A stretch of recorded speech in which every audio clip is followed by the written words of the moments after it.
Hello, everybody. Darrell Owens, LegacyMaker Sports Network, and this is episode 12 of One-on-One on the LegacyMaker Sports Network. And today with me, I have New York Jet George Campbell. George, how you doing, brother? Doing good, my guy. Doing good.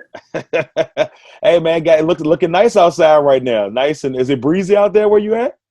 Yeah, down here in Oldsmar, yeah, it's a little sunny. It's been good weather. We had a little rain here and there, but it ain't too bad. It's been good weather, but can't get out. So Man, it's been raining all week where we are here in Virginia. It's been raining all week. Today, the sun came out just a little bit, and then it changed his mind. yeah, So right back to the rain. nah, it's been out down here. It's definitely been out. It's been a lot of beach days, So when the beach opened up, a lot of people, that's the first spot everybody went. They didn't care about the restaurants or the shops. They went straight to the beach, man. Ain't nothing wrong with that. I'm not gonna lie to you. It's getting to that type of weather where it's like I'm starting to fiend the beach myself. But hopefully in August when things get a little bit better, we'll be able to head down to the beach. Exactly. All right, so George, we're gonna get this thing started here on One-on-One, and I'm gonna start it the way I start off with all of my guests that I've had so far. Got to check in on you, brother. See how things have been. So how have things been for you during COVID? How have you been handling all that stuff? And of course, how have you been handling everything that's been going on with George Floyd, the riots, the protests, the unrest in the country, the heightened tension of racism? How have you handled all of that here in this wild 3 months that we've had? It's definitely been a while. Like you said, it's been real wild.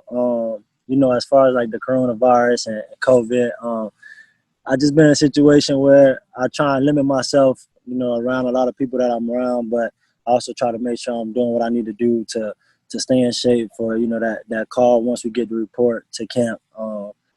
So the virus definitely it touches up a little things around my life because, Right. it closed down a lot of gyms, a lot of fields. So, there's a point where like for a week straight, I couldn't go to the field because the fields were closed from the counties and, just the regulations that they had out. Right. But being able to now maneuver around it, it's made my life a lot better. I'm able to work out, able to go on bike rides, kind of making things sweeter for myself. But as far as the protesting and, the George Floyd situation, that's a tough situation because that could have been me or you. Right.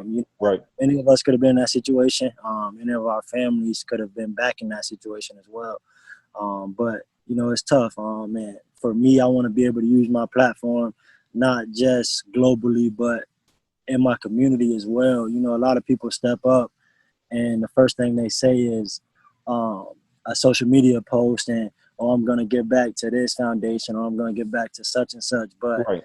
in all actuality, why aren't you, giving back to, the roots or, somewhere where you feel like you grew up at? Because I feel like that's what's bigger than just a social media post, a blackout poster, and no disrespect to any of the social media posts, because people are doing it for good causes. But I just feel like in my instance and with my impact, I want to be able to use my platform more than just a social media or more than just a post for me to say I'm sending my condolences. I want to show that I'm sending my condolences by helping the next Black person inside my community get better and to know how to basically attack these situations. Right. How to respond when you got the cops pulling you over. A lot of people are not taught that. And when you're young and being Black, the first thing you always taught is, you don't like the police or the police is bad. But in all actuality, not all police are bad. I've encountered a lot of good police officers, so I can't really speak and say all police officers are bad. But don't get me wrong, there's bad ones out there. So you just got to know how to really use that platform and use it to your advantage. Yeah, I think that a lot of people look at the fact right now, no matter if you see somebody in blue or you see somebody that is a police officer, the first thing you think of is, man, this guy, whatever. But same boat as you, I have family members that are police officers. My great great uncle was a police officer. I've just known so many people, couple of cousins that are police officers, but guys that I know from my heart are good Exactly. people. And it's hard to Exactly. say that every cop, it's just like saying every Black person steals. We don't all steal. It's the same thing. So Yeah. I just hope that, we get to the point where we can all, be together as one but also people start to recognize that, you know, we're not second class citizens. That goes for us. That goes for Latino people. That goes for Asians. That we're all here and not just Yeah, that. exactly. Exactly. No, yeah, I'm with you on that. Like you said, man, first thing people think when they see somebody in blue, you know, is either to run or hide. And like I was on Twitter and I seen a little video that kind of been going around. I guess it went viral, but it was a kid playing basketball, a young black kid playing basketball in his yard. Right. And the car was coming by, and the first thing he did, instead of kept playing basketball or, you know, maybe just look, first thing he did was hid behind the car, you know, so that's the type of stuff that you want to, you know, you just want to be able to bring awareness into your community with it. And Right. for me, in my instance, my community, you know, is really good. And I can honestly say the police officers, the mayor, everybody that are involved, they definitely want to make a big step forward and to let the community know that they're here to help. So I'm really thankful for those guys down here in my community. And you know, from here forward, I just plan on using it in a good way. That's awesome. I mean, I can't wait to see all of that happen, man. And I guess the same here. I just want to bring goodness and just bring positivity and just change the culture. And it seems like we're getting to that point, you know. So I'm glad that we're starting to get some recognition on that. Yeah, Now, it definitely do. so let's talk a little bit about football, man. Let's talk about that heart and soul that you have in your heart there of football. And let's talk a little bit about, you know, when did you say, man, football is life for me? Do you remember that moment when you said, I need football in my life no matter what? Do you remember that moment? You know, in that case, I got two moments. When I was younger, I always had people telling me like, you know, yeah, this kid, you know, you can be good, you got potential a lot, you know, the normal spiel you get when you play a little league football and, you know, you're having a good year or whatever. But then once I got to my freshman year of high school, you know, I was playing defense. I started off as defense. I always wanted to play offense. I always thought I was a running back. You know, I always thought I was like a running back, quarterback type of guy. Play a little bit receiver, but right. When I first got to high school, the first thing they did was put me on defense. And for me, I'm looking at them like, y'all must be crazy. You know, like, y'all put me at a whole other position. You know, I never played. I'm coming from little league and stuff, and I'm just playing offense. I played defense, but it wasn't the primary position I was going in for. Right. And so the first year I get there and playing defense, I want to play. I was at linebacker at the time. You know, freshman, small guy playing linebacker, and I was getting embarrassed. I'm talking about it was bad. They weren't treating you bad, were they? Man, they was doing me dirty. But mind you, I'm a freshman, so I got all the older guys, the coaches and stuff. They like, yeah, you know, just let it go. You know, so about midway through the season, I actually get on offense. Finally get on offense. My first time getting on offense, I'm mad already because it's that built up. They've been treating you bad. Yeah, you know, they've been doing me dirty on defense, put me at linebacker. I'm skinny.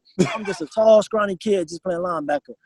And, you know, my first play on offense, you know, I get out there, we run a go ball, and I ended up catching it. I think I scored. I got close to scoring. But it was like from that moment right there, like I knew that, like when I went to the sideline, I'm like, yeah, something different. When you play defense and, you know, now you're playing offense and you're doing this. And that's when I realized, like, you know, I can really take this serious and, you know, I could do something big. After I realized I could play more than one position.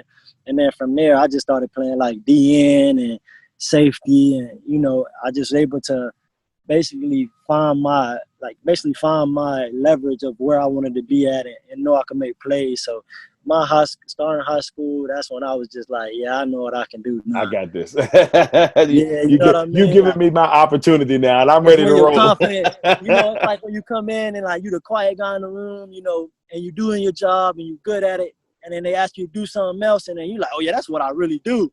You know, so yeah. It's like I've been waiting for this. Let me shine. You know, it was one of those situations. Yeah, and once I got it, I'm like, oh yeah, like I can do this. So let me continue to do it. Yeah, it's one of those situations like that.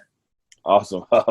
And now, you know, you had an opportunity to play at two really good universities when you were in college, at Florida State for the first 3 years, and then you finished off, or maybe 4 years, and then you finished off at West Virginia. Now, can you tell us a little bit about your college experience, and was there anything that you would change about your time in college? Man, college, man, that's like that's the best experience you can have. Man, you probably know it too. Right. I feel like for anybody, when you go off to college, for me, it was like I wanted to be in Florida. You know, I was a Florida boy. I want to go where the Florida boys going. We all gonna bring that swag to one school. It was one of those situations, and at Florida State, we had a good class coming in my class. So being able to say, "Oh, I'm home, but I'm also away," was a good experience for me because I was able to experience being out on my own, away from home. But also, I'm only 4 hours away. But as far as like the experience itself, man, it was a wonderful experience. I built relationships that, till this day, you know, I could pick up the phone and call any one of those guys, and we could pick up like we just was at practice yesterday. You know, so the connections you build throughout the years is tremendous. But I can say, like, as far as changing nothing, I probably wouldn't change anything because my journey was it was a unique journey. It was different. Most guys honestly probably wouldn't go through half the things that I did. You know, upon getting to Florida State, injured. Honestly, shoot, you asked me for first 3 years injured, hurt. You know, even playing through some of the injury, you know, and then having to sit out and miss some time, and then bouncing back and still kind of being down on the low end of everything, and getting to West Virginia, and there it is where I'm able to reach the top again. You know, so it was really a unique experience for me because I was able to learn a lot as a young guy coming in, and, you know, you're a 5-star, you got this, you got all the hype behind you, and immediately I was humbled. You know, and from that day forward, ever since I was hurt, you know, I've never been the same as far as my ego and just how I am. I always been humble, but I think when I got hurt, it let me back up a little bit, and instead of always talking, I'm always listening. I'm more so a listener now, more so than a talker. I always like to listen to things because in that time, that's all I could do. You know, I was a mental learning type of guy at the time where I was sitting back, looking at everybody else and observing and teaching myself things that, you know, I had to learn being that I was out. And once I got to West Virginia, all of that ended up helping me, being able to get up there, be humble, you know, just be a team player, a coachable guy. And it just made my experience go from being here just to through the roof. And that was another spot where I built more great relationships. That's awesome. That's awesome. I mean, like I said, some people don't get an opportunity to go to one university, and you get a chance to, and you get a chance to go to two really good universities. Now, of course, you know, your playing career and college ends, and everybody gets excited for the draft. The draft was a completely different thing this year with it being a virtual draft, and unfortunately, you didn't get drafted, but you did get signed by the Jets as an undrafted free agent. Do you feel like that you have a chip on your shoulder as an undrafted free agent, having to prove yourself? And I guess my second part of that question is I guess, why did you choose the Jets? Or did you had other options, or the Jets were just who you felt like that was the best spot for you? That chip on my shoulder, I'm always have it. I feel like when you're in a sport like this and in the NFL and the business that it is different from college. You know, you can come into college and have a chip on your shoulder and you know, be one of the best guys and get favoritism. In the league, it's all business. You know, so you want to come in with that chip on your shoulder, like, you know, I'm here to compete. I'm here to make guys next to me better. You know, don't get me wrong. I'm here to also, you know, earn my spot, earn a job. But at the same time, as far as competing in that chip, you got to have it because that's going to fill up the next man to make you push yourself harder. So the more you guys competing, the more you going at it with guys, I feel like the more it's going to make you, you know, the player that you want to be or the player that you got the potential to be. And then just the situation at the Jets, to me, honestly, I think was the best decision.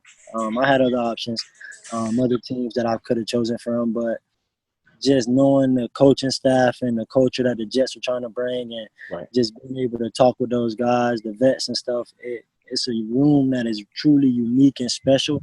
And I can definitely say, like, it's a year that I'm looking forward to because I can tell that I'm on a team full of great guys. Yeah, you're going to get an opportunity to go one of the young guns in the sport with Sam Darnold. So you'll get a chance to see that going there. I mean, the Jets have some really good talent on that team. So it's going to be interesting to see how you guys kind of click together once you can get on the field. I know you can't wait. I know you can't wait. It's gonna be fun, man. And like you said, Sam, that's a gunslinger for real. That man got a tremendous arm, but just that whole offense in general, you got Le'Veon and you got that O-line. So it's going to be real fun. Like you say, you just can't wait to really actually get on the field with those guys and to be able to put it all together in one piece. Awesome, man. So now we come to the segment of the show. This is my favorite segment of the show. I've had fun so far doing this segment because I always try to see if I can trip somebody up just a little bit. Not a lot of bit, just if I can get them a little bit to see if I can get them thinking. This is always my favorite part. Ladies and gentlemen, it's time for the George Campbell edition of Quick Ones. Let's go. George, are you ready, my friend? Let's do it.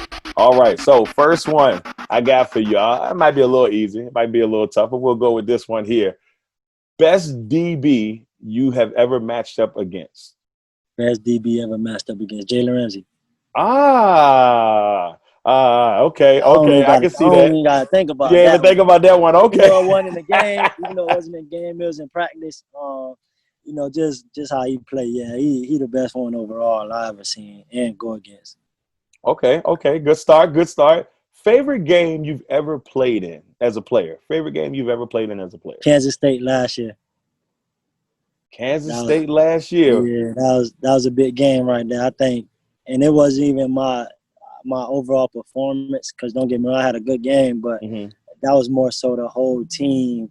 It was one of those games where we needed it, and the team came through last second interception to seal the game. It was one of those games that we truly needed, and for our team to get it, that was one that I think was my favorite game, because you could just see the momentum of the team. Yeah, our college atmosphere and crowd and all that stuff. It's another level. It's different. It's another level. It's special, man. I've had the opportunity to cover both, pro and college, and there's something about a college game. Not saying the pro games are not good, but there's something about a college game and that crowd and the energy. It's like the momentum of it. I feel like it's the momentum, because in the NFL, it's more so. I feel like sometimes when a dude get a pick, it might be a star, so everybody be like, we expected that. You know, in college, don't nobody really know about a lot of the players unless you're a big known player. So it make the game more exciting when you got things like that that go on, and then the momentum changing, it get real different in them college atmospheres. Okay. All right. So far, so good. We are 2 in. Let's see how you doing this one. Sport that you secretly love. Track. Okay. All right. I like this. So were you a track star in school? Yeah, so actually I was to be real with you, I think I was one of the only 3 sport athletes at my school besides 2, or one other guy. So it's 2 of us. And I actually did basketball, track, and football. And basketball was one of them low-key sports. So I was on one of the number 1 AAU basketball teams in the country at one point. Hey. You know what I mean? So, between basketball and track, it had to be track, though. Awesome. All right, now here we go. I got 2 heavy hitters for you. First one I got for you, top 3 movies in your arsenal. Friday. Okay, Friday. All About the Benjamins. Okay. And Money Heist. Oh, okay. All right. Now wait a minute. That's Money Heist with what's my girl name? The girl from Precious. Is that the Money Heist we talking about? Yeah, That is no. I'm talking about the one with Chris Tucker.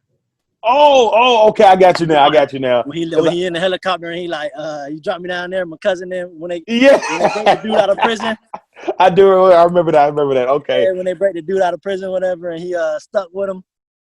Okay, so you got a little bit of an Ice Cube, you got a Chris Tucker thing going on there. Ain't nothing wrong with that. I feel like all movies with like Ice Cube, Dave Chappelle, that's my Morgan Freeman, Samuel, and Denzel. You can't beat a movie with them, man. Yeah, I mean, you can't go wrong. It's usually going to be solid. You're not going to get no garbage. It's going to be a funny behind movie, man. I'm telling you, you're going to laugh the whole movie. All right, last one. Worst candy bar you've ever tasted?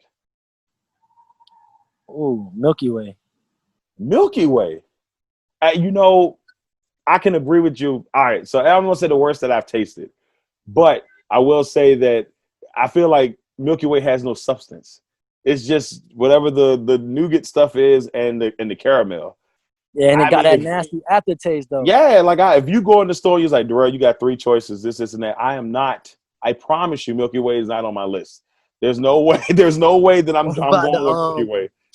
what about the freaking the peanut butter one? Dang, what them things called? Not Reese's, right? Look, No, heck, no, not no. Reese's. Is it like butter? Is it what is it like butter? The Butterfinger. little yeah, Butterfingers. You like Butterfingers? I mean, Butterfinger. All right, Them on the Butterfingers are good, but they get stuck in your mouth. yeah. See, Butterfingers on the low bar too, man. Wow. I ain't Okay. really a fan. But Oh man. you catch me with some Reese's. You got some Reese's, man. I'll be your best friend, man. Okay. Okay. I can see that. I'll give you that one. I mean, Reese's is baller. But man, Butterfinger though. The only thing that would hold me back on Butterfinger is it gets stuck to your mouth because it does get Oh, stuck in your teeth, and you be like, bro, man, like. listen. That's just like you might as well just go eat a peanut butter sandwich or something, man.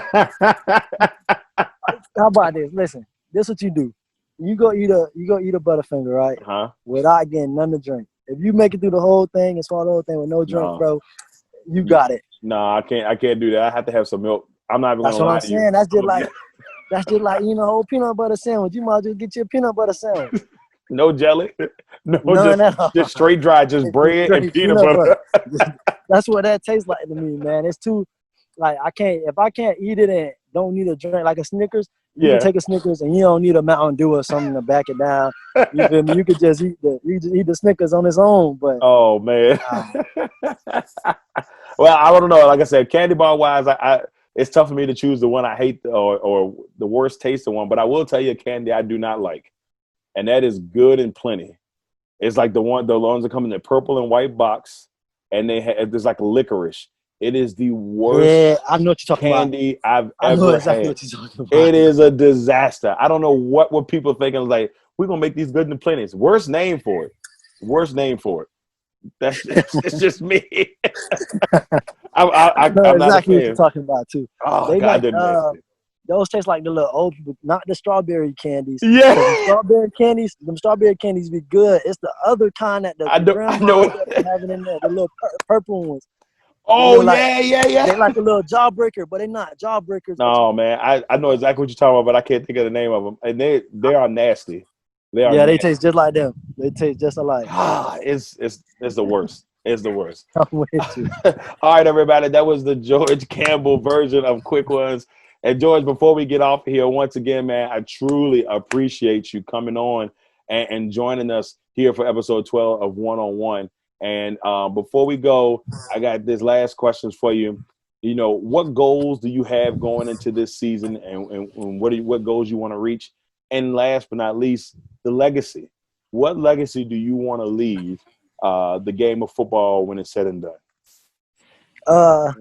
First off, my number one goal is, let's make the team. Right. That's the number one goal. I got it in my phone. Got it written down is making the team. But secondly, I want to be able to not just make the team, but impact people around me. Like I say, the game of football is a business. You never know how long you're going to be with a team.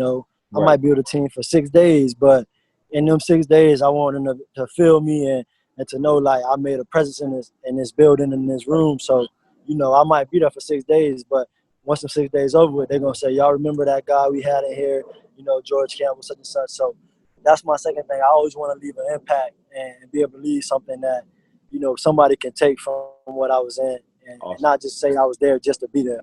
I want to be able to live in the moment, but also impact others while I'm there. And then the last thing is, just to have fun and make the best of it.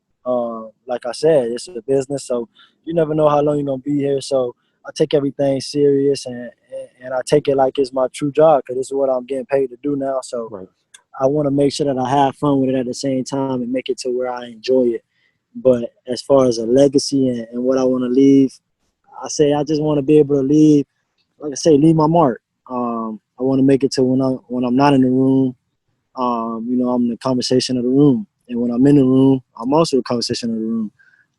You want to make it like that in good ways. I want to always make it to where somebody can talk good about me and never have something bad to say, no matter what aspect it is in life. Football, if I'm accountable on this football play or if somebody can call on me and just talk to me, that's the type of legacy you want to be able to leave, and that's something I want to do. I want it to be where people are celebrating me while I'm here, not just when I'm gone.